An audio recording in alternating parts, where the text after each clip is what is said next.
સુરત શહેર પોલીસ ગ્રાઉન્ડમાં જ રેન્જ અને શહેર પોલીસ દ્વારા આંતર શાળા બેન્ડ કોમ્પિટિશનનું આયોજન કરવામાં આવ્યું હતું. પસંદગી પામેલ બેન્ડને ભારત એકતા દિવસે સ્ટેચ્યુ ઓફ યુનિટી ખાતે પરફોર્મન્સ કરવા મળશે. સુરત શહેર પોલીસ ગ્રાઉન્ડમાં જ રેન્જ અને શહેર પોલીસ દ્વારા આંતર શાળા બેન્ડ કોમ્પિટિશનનું આયોજન કરવામાં આવ્યું હતું. મોટાભાગે દક્ષિણ ગુજરાતની શાળાઓએ પોલીસ વિભાગ દ્વારા કોમ્પિટિશનમાં ભાગ લેવા માટે આમંત્રણ પાઠવવામાં આવ્યું હતું, જેમાં મોટી સંખ્યામાં શાળાઓએ ભાગ લીધો હતો. આજના બેન્ડ કોમ્પિટિશનમાં મહત્વની 8 શાળાઓએ અહીંયા કુમાર અને કુમારિકાએ પોતાના બેન્ડની ધૂન વગાડી હતી અને એક કુમાર શાળા અને એક કુમારિકા શાળાની બેન્ડ પસંદ પામી હતી. તે રાજ્ય કક્ષાએ પોતાનું બેન્ડની ધૂન વગાડવા માટે જશે. આમાંથી જે પણ પસંદગી પામશે તેને ભારત એકતા દિવસના દિવસે સ્ટેચ્યુ ઓફ યુનિટી ખાતે પરફોર્મન્સ પણ આપશે. આજરોજ સુરત શહેર તથા સુરત વિભાગ દક્ષિણ ઝોનના 5 જિલ્લાઓની શાળાઓની બેન્ડની પ્રતિસ્પર્ધાનું આયોજન કરવામાં આવેલું હતું.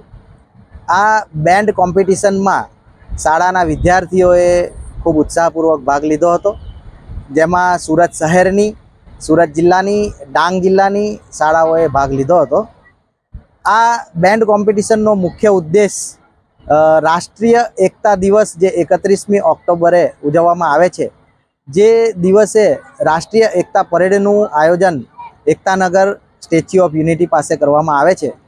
તે પરેડમાં ભાગ લેવા માટે રાજ્ય સ્તરની સ્કૂલની 2 ટીમો ભાગ લેવા જાય છે, જેમાં એક બોયઝની અને એક ગર્લ્સની સ્કૂલ ટીમ બેન્ડનું ડિસ્પ્લે કરે છે.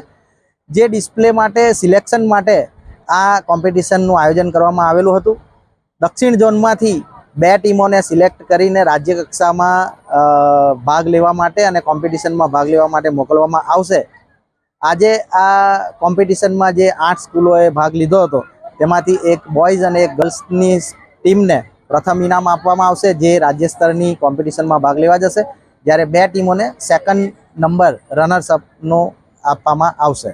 સુરત પોલીસના પોલીસ પરેડ ગ્રાઉન્ડ પર રેન્જ અને શહેર પોલીસ દ્વારા આંતર શાળા બેન્ડ કોમ્પિટિશનનું આયોજન કરવામાં આવ્યું હતું, જેના કારણે આજે પોલીસ પરેડ ગ્રાઉન્ડમાં ખુશી છવાઈ જવા પામી છે. Bureau report G10 news.